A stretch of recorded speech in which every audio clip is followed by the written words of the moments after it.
आदर्श coaching के इस online portal पे आपका स्वागत है दोस्तों आज इस वीडियो में हम लोग बात करने वाले हैं कक्षा 12 के भौतिक विज्ञान का पहला चैप्टर वैद्युत आवेश तथा क्षेत्र। इसके बारे में हम लोग डीपली से समझेंगे कि क्या होता है वैद्युत आवेश और क्या होता है क्षेत्र। तो सबसे पहले आपको यहाँ से वैद्युत आवेश को समझने से पहले आपको ये समझना होगा कि आवेश किसे कहते हैं, आवेश क्या होता है।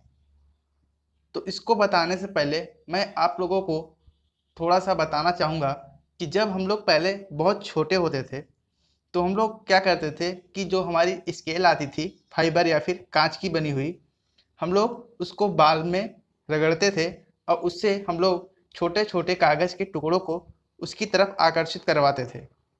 तो वो किसी मैजिक के कारण तो नहीं हो रहा था, वो जो कागज़ के छोटे छोटे टुकड़े हैं वो एक आवेश के कारण ही वह स्केल से चिपक रहे थे। ठीक है, तो ये एक्सपेरिमेंट हमने पहले किया हुआ था जब हम लोग छोटे क्लास में पढ़ते थे। ठीक है, आपने देखा होगा कि जब कभी आसमान में बिजली कड़कती है ना, जब आसमान में बिजली कड़कती है तो हमें आसमान में एक बिजली दिखाई देती है, यानी कि एक लाइट दिखाई देता है।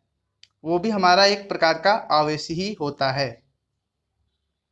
तो इन सब के आधार पर हम ये कह सकते हैं कि जो हमारा आवेश होता है वो एक नेचुरल होता है।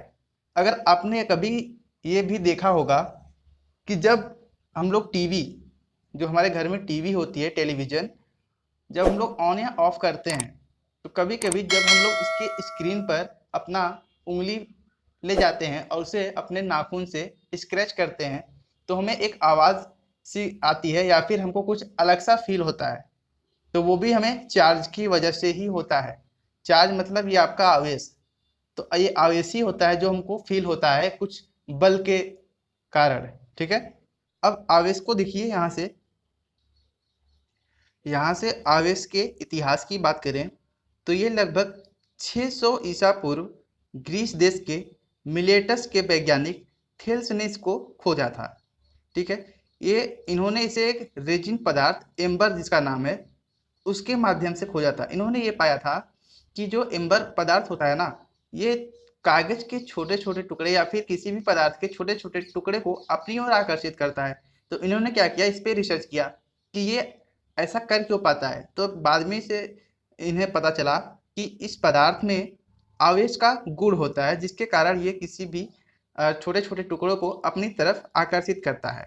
ठीक है, तो एम्बर को ही इलेक्ट्रॉन कहा जाता है। इसे यूनानी भाषा में इसे इलेक्ट्रॉन ही कहा जाता है। यहाँ पे आप देख सकते हैं एम्बर को यूनानी भाषा में इलेक्ट्रॉन कहते हैं। अच्छा, इस जो घटना हुई ना, टोटल यहाँ पे जो टोटल हमारी घटना हुई ये सब पदार्थ को आकर्षित करने वाली, तो इसको हमने इलेक्ट्रिसिटी नाम दे दिया था। ठीक है, यहाँ पे देख सकते हैं इलेक्ट्रिसिटी इसे नाम दे दिया गया था। अच्छा, इस इलेक्ट्रिसिटी को बाद में जब हम लोग हिंदी में कन्वर्ट करते हैं तो इसी को बोलते हैं विद्युत। ठीक है, तो यहाँ से हमारा विद्युत आवेश यानी इलेक्ट्रिक चार्ज शुरू हो गया। कि इलेक्ट्रिक चार्ज क्या है, तो यहीं से इसका डेफिनेशन हम लोग लिख सकते हैं कि आवेश क्या क्या है। ठीक है, तो आवेश को यहाँ पे डिफाइन कर सकते हैं कि ये किसी भी वस्तु का गुण होता है, ठीक है, जिसके कारण कोई चालक अपने ऊपर वैद्युत बल का अनुभव करता है। तो वैद्युत बल क्या होता है, मैंने आपको टीवी वाला एग्जांपल दिया था कि आपने स्क्रीन पे उसके स्क्रीन पे जब रब किया ऐसे तो आपको एक फील कुछ होगा चार्ज जैसा, वो आपका इलेक्ट्रिक फोर्स है यानी वैद्युत बल है। तो यहाँ से देख सकते हैं कि विद्युत आवेश का जो डेफिनेशन निकल के आया वो ये है कि विद्युत आवेश पदार्थ का वह गुण है जिसके कारण वह विद्युत तथा चुंबकीय प्रभाव उत्पन्न करता है अथवा इनका अनुभव कराता है। ठीक है, तो यहाँ से आपको क्लियर हो गया होगा कि हमारा आवेश क्या है, एक गुण है, ये नेचुरल रूप से मिलता है। तो यहाँ से बात करते हैं कि देखिए कि आवेश हमारा कितने प्रकार का होता है। तो आवेश मेनली हमारा जो होता है वो दो प्रकार का होता है। देखिए जो हमारा चार्ज होगा वो दो होगा, एक धनात्मक होगा जिसे हम लोग बोलेंगे पॉजिटिव, है ना, और एक दूसरा होगा हमारा निगेटिव, धनात्मक और ऋणात्मक। ये दो टाइप के आवेश हमारे पास होते हैं। और साथ में आपको ये भी याद रखना है कि ये जो धन आवेश और ऋण आवेश ये नाम जो दिए गए थे वो अमेरिकी वैज्ञानिक बेंजामिन फ्रैंकलिन द्वारा दिया गया था। इन्होंने 1750 में इसका नाम रखा था। ठीक है, धनात्मक आवेश या ऋणात्मक आवेश, पॉजिटिव चार्ज या फिर निगेटिव चार्ज इसे कह सकते हैं।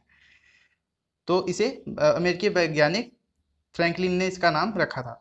अच्छा, यहाँ पे बात करते हैं कि आवेश को देखिए यहाँ से, कि जब किसी भी आवेश को साथ में अरेंजमेंट किया जाता है ना, जैसे मान लीजिए मैंने आपको बताया था कि दो तरीके का आवेश होता है, एक प्लस होता है, एक माइनस होता है।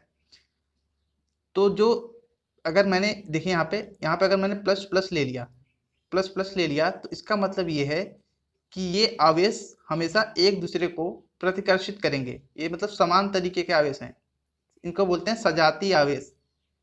सजातीय आवेश इनको बोलते हैं। इसका मतलब ये है कि ये एक दूसरे को दूर भेजेंगे इस तरीके से। ठीक है, एक इधर की तरफ जाएगा तो एक इधर की तरफ जाएगा। इसके विपरीत अगर आपने कुछ विपरीत आवेशों को ले लिया, प्लस माइनस ले लिया, तो फिर क्या होगा, ये एक दूसरे को आकर्षित करेंगे, यानी एक दूसरे को अपनी ओर खींचेंगे। तो आपको साथ साथ ये भी याद रखना है कि जो सजातीय आवेश होते हैं यानी एक जैसे होते हैं, जैसे यहाँ पे प्लस प्लस का मैंने एग्जांपल दिया, तो ये हमेशा एक दूसरे पर प्रतिकर्षण बल लगाते हैं। और जब इसके विपरीत आवेश होते हैं यानी कि विजातीय आवेश होते हैं, तो हमेशा आकर्षण बल लगाते हैं, मतलब एक दूसरे को अपनी तरफ खींचते हैं। तो वही चीज यहाँ पे बताया गया है कि समान प्रकृति के आवेश एक दूसरे को प्रतिकर्षित करते हैं तथा विपरीत प्रकृति के आवेश एक दूसरे को आकर्षित करते हैं। तो समान प्रकृति मतलब सजातीय आवेश एक जैसा होना चाहिए। ठीक है, और विपरीत जो होता है आपका वो विपरीत होना चाहिए, यानी विजातीय आवेश होना चाहिए। ठीक है, यहाँ तक आपको क्लियर हो गया। तो आगे हम लोग देखते हैं कि विद्युत आवेश का इलेक्ट्रॉन सिद्धांत यानी कि electron theory of electric charge ये क्या कहता है। ठीक है, तो मैं इसको आपको बिल्कुल आसान सी भाषा में समझाने का कोशिश करूँगा। ठीक है, तो अब देखिए यहाँ पे मान लीजिए आपके पास कोई एक वस्तु है। अब ये वस्तु बहुत छोटे छोटे कणों से मिलकर बनी होगी आपकी।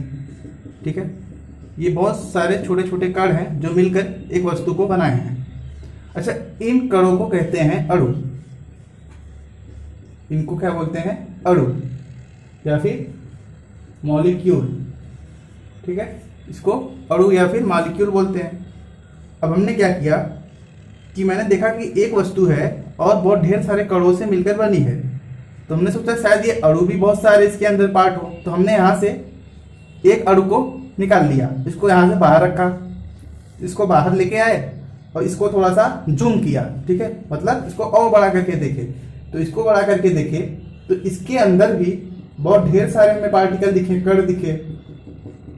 तो हमने क्या किया, इन कणों को नाम दे दिया कि ये जो अणु है, अब तो ये आपका अणु है ऊपर वाला, ये इसके अंदर जो कण है उसे हम कहते हैं परमाणु। ठीक है, उसे कहते हैं परमाणु यानी कि एटम। इतनी बात क्लियर हो गई। तो जो आपके ये कोई वस्तु होती है वो अणुओं से मिलकर बनती है और अणु जो है वो परमाणुओं से मिलकर बने हैं। अब फिर से ख्याल आया कि अच्छा, एक परमाणु को निकाल कर देखते हैं कि इसके अंदर क्या है।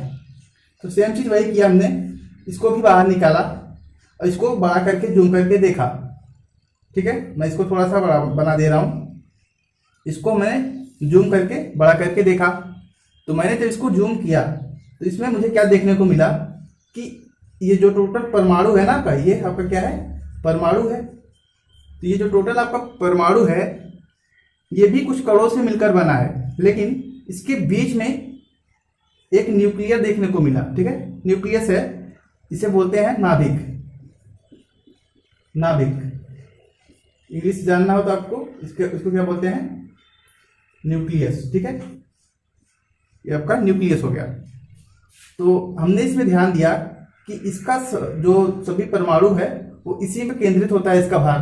तो इसमें मैंने देखा तो इसमें क्या था, प्रोटॉन था और न्यूट्रॉन था। प्रोटॉन और न्यूट्रॉन से मिलकर आपका नाभिक बना था। और हमने देखा जो इलेक्ट्रॉन है आपका वो चारों तरफ घूम रहा है। ठीक है, इलेक्ट्रॉन जो है आपका वो चारों तरफ घूम रहा है और बीच में प्रोटॉन और न्यूट्रॉन स्थिर है। तो प्रोटॉन पे हमने देखा जो हमारा प्रोटॉन था उस पर हमारा जो आवेश होता है वो पॉजिटिव होता है, यानी कि धन आवेश होता है। और जो न्यूट्रॉन है आपका, न्यूट्रॉन पे आपका आवेश जो होता है वो न्यूट्रल होता है, यानी कि उदासीन होता है, कुछ आवेश इस पर नहीं होता। और बात करें इलेक्ट्रॉन पे, तो इलेक्ट्रॉन पे जो आपका आवेश होता है वो निगेटिव होता है, ठीक है, यानी कि ऋण आवेश होता है इस पर। तो यहाँ से हमें इतनी बातें देखकर से पता चली। तो फिर हमने सोचा कि यहाँ पे देखते हैं इसकी बैलेंस शीट। तो हमने यहाँ पे साथ में क्या किया, एक इलेक्ट्रॉन को, ठीक है, एक इलेक्ट्रॉन को बाहर निकाल दिया। मैंने एक इलेक्ट्रॉन को यहाँ से निकाल के बाहर की तरफ छोड़ दिया, तो इस पे हमारा धन आवेश आ गया। फिर वही चीज़ हमने क्या किया, अब इसी इलेक्ट्रॉन को, यहाँ पे ऑलरेडी एक इलेक्ट्रॉन है, मैंने बाहर से एक इलेक्ट्रॉन और डाल दिया यहाँ पे, ठीक है। तो अब ये क्या हो गया, आपका ऋण आवेशित हो गया, यानी इस पे निगेटिव चार्ज आ गया, इस पे परमाणु पे।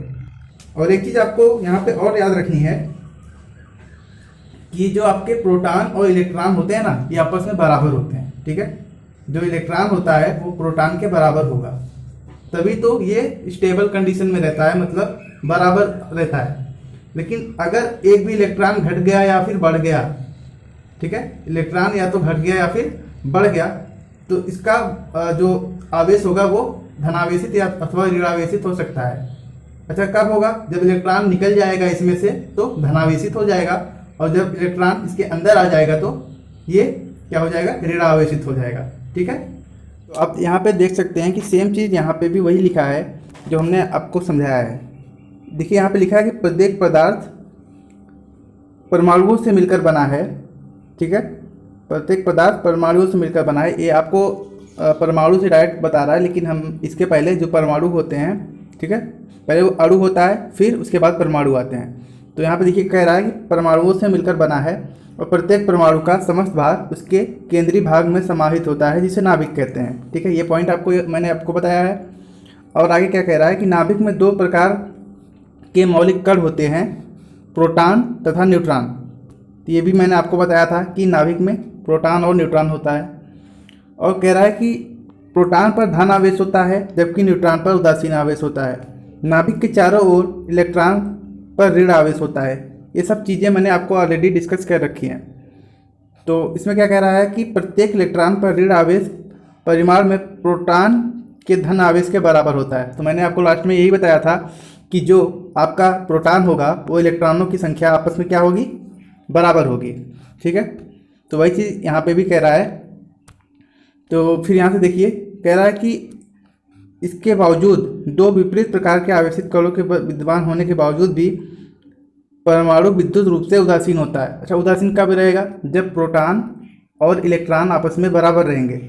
इनमें से अगर इलेक्ट्रॉन आपका निकल जाएगा, ठीक है, ये चीज़ मैंने आपको बताया था, इलेक्ट्रॉन आपका अगर निकल जाता है तो जो वो आपका परमाणु होगा वो उस पर कौन सा चार्ज होगा, प्लस वाला आएगा। अगर इलेक्ट्रॉन इसके विपरीत अंदर आता है तो उस पर कौन सा चार्ज आएगा, माइनस चार्ज आएगा। इतनी चीज़ें मैंने आपको क्लियर कर दी थी, ठीक है। अब इसके बाद हम लोग बात कर लेते हैं जो आवेश होता है उसका मात्रक क्या होता है, ठीक है, उसकी यूनिट क्या होती है। तो यहाँ पे आप देख सकते हैं कि आवेश का एसआई पद्धति में मात्रक जो होता है वो एम्पियर गुणे सेकेंड होता है या फिर कूलाम होता है। कूलाम ये एक वैज्ञानिक थे, ठीक है, इन्हीं के नाम पे इसका मात्रा रखा गया है, ठीक है। ये एक वैज्ञानिक थे, इन्हीं के नाम पर इसका मात्रक रखा गया है। तो एक कूलाम बराबर आपका होता है 1 एम्पियर गुणे सेकेंड। अच्छा, यहाँ पे देखिए इसी से एक फॉर्मूला निकल के आता है। अगर कूलाम को हम क्यू से रिप्रेजेंट करते हैं, क्यू, और एम्पियर मतलब धारा यानी कि आई, सेकेंड मतलब समय यानी कि टी, तो क्यू बराबर आई टी। यहीं से आपका एक फॉर्मूला निकल के आया था, क्यू इक्वल टू हमारा क्या होता है, आई टी होता है, ठीक है। और इसका वीमी सूत्र क्या होता है, तो वीमी सूत्र आपको पता है, धारा गुणे सेकेंड, ठीक है, यानी एम्पियर गुणे सेकेंड। तो क्या होगा, एम्पियर को ए से रिप्रेजेंट करते हैं और समय को टी से, तो ए टी इसका क्या होता है आपका, ये वीमी सूत्र इसका हो जाएगा, डायमेंशनल फार्मूला हो जाएगा, ठीक है। तो यहाँ पे एक चीज़ और नोटिस कर सकते हैं कि सीजीएस पद्धति में आवेश का मात्रक स्टेट कूलाम होता है, तो ये भी पॉइंट आपको याद रखना है। तो आवेश का सबसे छोटा मात्रक स्थिर विद्युत इकाई अथवा फ्रैंकलिन होता है। तो फ्रैंकलिन मैंने आपको बताया था इन्होंने नाम रखा था आवेश में धनावेश और ऋणावेश वाला, ठीक है। तो ये चीज़ें मैंने आपको ऑलरेडी डिस्कस किया हुआ था। तो अब बात आती है कि विद्युत क्षेत्र फिर क्या होगा, है ना। तो यहाँ पे देख सकते हैं आप, एक कूलाम जो होता है आवेश का विद्युत चुंबकीय मात्रक एमू एवं कूलाम होता है, ठीक है। आवेश का ये विद्युत चुंबकीय मात्रक होता है ईएमयू, ठीक है, या फिर कूलाम होता है। तो एक कूलाम बराबर आपका जो फॉर्मूला होता है वो 3×10⁹ ESU, जो कि बराबर होता है 3×10⁹ फ्रैंकलिन के, जो कि और बराबर होता है किसके, एक कूलाम के 1/10 भाग के बराबर होता है, ठीक है। तो आज का क्लास बस यहीं तक, बाकी का पार्ट भी हम बाद में अपलोड करेंगे, ठीक है। ओके।